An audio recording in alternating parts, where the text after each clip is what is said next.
അസ്ലം, ഇതിപ്പോൾ തുടക്കത്തിൽ ചർച്ചകളുമായി പോലും സഹകരിക്കാതിരുന്നവർ ഇപ്പോൾ ഒരു ചർച്ചയ്ക്ക് തയ്യാറാകുന്നുണ്ട് എന്നുള്ളത് നമുക്ക് പ്രതീക്ഷാവഹമായി കാണാമല്ലേ? തീർച്ചയായും അത് തന്നെയാണ് ഏറ്റവും പ്രതീക്ഷ. നമ്മൾ നേരത്തെ നിമിഷ ആക്ഷൻ കമ്മിറ്റിയുടെ ലീഗൽ കാര്യങ്ങൾ ചെയ്യുന്ന അഭിഭാഷകൻ സുഭാഷ് ചന്ദ്രൻ പറഞ്ഞതും അതോടൊപ്പം തന്നെ ഇവിടെ നമ്മൾ നിരവധി ആക്ഷൻ കമ്മിറ്റി ആൾക്കാരും ആക്ഷൻ കൗൺസിലിലെ നിരവധി ആൾക്കാരുമായി നമ്മൾ സംസാരിക്കുകയും ചെയ്തത് അവർ പറഞ്ഞൊരു കാര്യം എന്ന് പറയുന്നത് യമൻ എന്ന് പറയുന്നത് മറ്റ് രാജ്യങ്ങളെപ്പോലെ അത്ര ഒരു ലളിതമായൊരു അല്ലെങ്കിൽ ഒരു കൃത്യമായ ഗവൺമെൻറ് സംവിധാനങ്ങളുള്ള സ്ഥലമല്ല. അവിടെ ഗവൺമെൻറ്റിന് പവറുണ്ട്, അതോടൊപ്പം തന്നെ പവറുള്ള പിന്നെ മറ്റു സായുധ സംഘങ്ങളുണ്ട്. മാത്രമല്ല ഗോത്ര വിഭാഗങ്ങൾക്ക് വലിയ സ്വാധീനം ആ ഒരു സമൂഹത്തിൽ ഉണ്ട്. അതുകൊണ്ട് തന്നെ ഏതെങ്കിലും ഒരു നമ്മളിവിടെ ഗവൺമെൻറ് പറഞ്ഞു ഗവൺമെൻറ്റിൻ്റെ ഒരു അപേക്ഷ ഉണ്ട് എന്നുള്ള കാര്യത്തിൽ ഒറ്റ കാര്യം കൊണ്ട് മാത്രം അവിടെ കാര്യങ്ങൾ മുന്നോട്ട് പോകില്ല. അതിനപ്പുറത്തേക്ക് സ്വാധീനം ചെലുത്തേണ്ടി വരും. അവിടെയാണ് ഈ ഹബീബ് ഉമർ പോലുള്ള പണ്ഡിതന്മാരുടെ ഒരു പ്രസക്തി വരുന്നത്.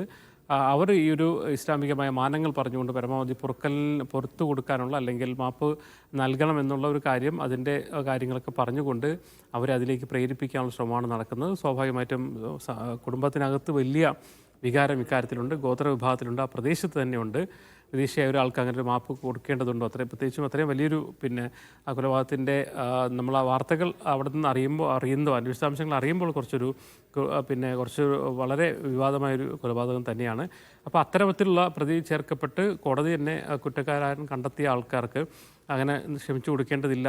എന്താണ് കോടതി നിയമം അനുശാസിക്കുന്ന ശിക്ഷ നടക്കട്ടെ എന്നതാണ് വേണ്ടതെന്ന് വലിയ വിഭാഗം വാദിക്കുന്നുണ്ട്. അപ്പോൾ അവരെയൊക്കെ അനുനയിപ്പിച്ചെടുക്കുക എന്ന് പറയുന്നത് ഈ ചർച്ചയിൽ പങ്കെടുക്കുന്ന തലാലിൻ്റെ സഹോദരനെ സംബന്ധിച്ചോളം അതുമായി ബന്ധപ്പെട്ട ആൾക്കാർക്കും അതിൽ മാത്രമേ അവരെ കൂടി അനുനയിപ്പിച്ചിട്ട് മാത്രമേ അവർക്കൊരു തീരുമാനം പറയാൻ കഴിയുള്ളൂ. അപ്പോൾ നിലവിലെ അവസ്ഥയിൽ പ്രതീക്ഷയുണ്ട്, ചർച്ചകൾ തുടരുന്നതിൽ പ്രതീക്ഷയുണ്ട്.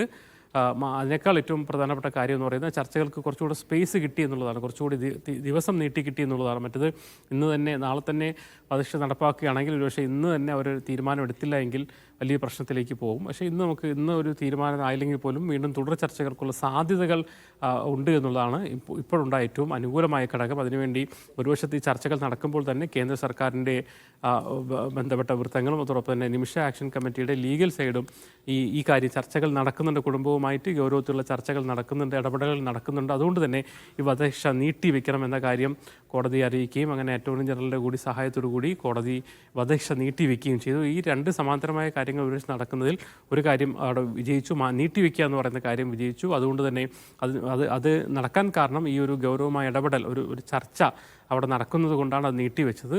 ഇനി ആ നീട്ടിവെച്ച ഒരു അവസരം ഉപയോഗപ്പെടുത്തിക്കൊണ്ട് കൂടുതൽ ചർച്ചകൾ നടത്തി ഇതിലേക്കൊരു തീരുമാനം മാപ്പ് നൽകുക, കുടുംബം ഒരു മാപ്പ് നൽകുക എന്ന തീരുമാനത്തിലേക്ക് എത്തിച്ചു കഴിഞ്ഞാൽ പിന്നീടുള്ള കാര്യങ്ങൾ സാങ്കേതികം മാത്രമാണ്. കാരണം അവരുടെ കുടുംബത്തിൻ്റെ സത്യവാങ്മൂലം കോടതിയിലെത്തുക, കോടതിയിൽ നടപടികളിലേക്ക് മുന്നോട്ട് പോവുക, കോടതിയിൽ വധശിക്ഷ ഒഴിവാക്കിക്കൊണ്ട് ബാക്കി അവർക്ക് ശിക്ഷ നൽകുക, അതിൻ്റെ ജയിൽ കാലാവധി അനുസരിച്ച് അവർക്ക് മോചനം എപ്പോഴാണെന്ന് തീരുമാനിക്കുക. ഇനി ദിയാദനം അവർ ആവശ്യപ്പെടുകയാണെങ്കിൽ അത് എത്രയാണ്? സൗദി അറേബ്യയിലെ പോലെ അത്രയും വലിയ തുക വരത്തില്ല, 32 കോടിയൊന്നും വരത്തില്ല, 8 കോടി 9 കോടിക്ക് താഴെയായിരിക്കും അവിടെ ദിയാദനം നൽകേണ്ടി വരിക. അങ്ങനെയാണെങ്കിൽ തന്നെ കേരളത്തിലെ മലയാളികൾ പലരും ഇപ്പോൾ തന്നെ വാഗ്ദാനം ചെയ്തിട്ടുണ്ട്. MA യൂസഫ് അലി മറ്റുമൊക്കെ പൈസ വാഗ്ദാനം ചെയ്തിട്ടുണ്ട്. അബ്ദുറഹീമിൻ്റെ കുടുംബം അവർ ട്രസ്റ്റിന് വേണ്ടി സമാഹരിച്ച തുകയിൽ അബ്ദുറഹീമിൻ്റെ ദയ്യാദാനം നൽകിയതിനു ശേഷവും തുകയുണ്ട്. അതിൽ നിന്നും നിമിഷപ്രിയയുടെ മോചനത്തിന് വേണ്ടി നൽകാം, അതിൽ തീരുമാനമായി നൽകാമെന്ന് അവരും പറഞ്ഞിട്ടുണ്ട്. അപ്പോൾ അങ്ങനെ വ്യത്യസ്തമായ സ്ഥലങ്ങളിൽ നിന്നുള്ള സഹായ വാഗ്ദാനങ്ങളുണ്ട്. അത് നടക്കണമെങ്കിൽ അല്ലെങ്കിൽ അതിലേക്ക് പോകണമെങ്കിൽ ഈ ഒരു ചർച്ച വിജയിക്കേണ്ടതുണ്ട്. തന്നെയാണ് സഹായ വാഗ്ദാനങ്ങൾ നാനാതുറയിൽ നിന്നും ഉണ്ടാകുന്നുണ്ട്. നമുക്കറിയേണ്ടത് ഈ തുടർ ചർച്ചകളെ കുറിച്ച് തന്നെയാണ്. ഏത് രീതിയിലായിരിക്കും അല്ലെങ്കിൽ എന്തായിരിക്കും ഇതിൻ്റെ ഒരു ഫലം എന്നുള്ള കാര്യം തന്നെയാണ് ഇനിയിപ്പോൾ നോക്കി കാണേണ്ടത്. അസ്ലം, നിലവിലിപ്പോൾ ഈ യുവാവിൻ്റെ കുടുംബവുമായി സുഫി പണ്ഡിതൻ ഹബീബ് ഉമറിൻ്റെ നേതൃത്വത്തിലാണല്ലോ ചർച്ചകൾ നടത്തിയിട്ടുണ്ടാകുന്നത്. ഇനിയുള്ള തുടർ ചർച്ചകൾ എങ്ങനെയായിരിക്കും, ഏത് രീതിയിലായിരിക്കും, ആരായിരിക്കും ഇതിന് നേതൃത്വം നൽകുക എന്നൊക്കെ വ്യക്തമാണോ?